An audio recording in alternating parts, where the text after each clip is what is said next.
सावा महीना से ते बड़े भूत लईले गोधन कुटाइल तब से मिले नईले।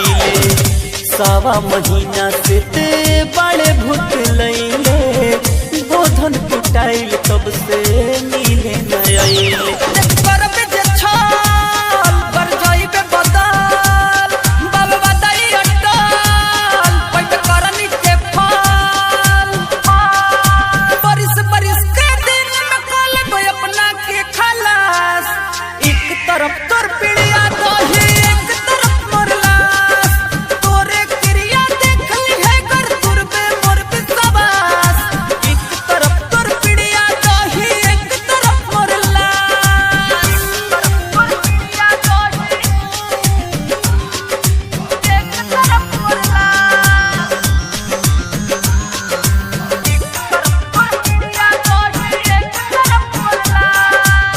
सारा मारी पेश लकी राजा जैया दे दी है खबर जब डूबी लब के नैया।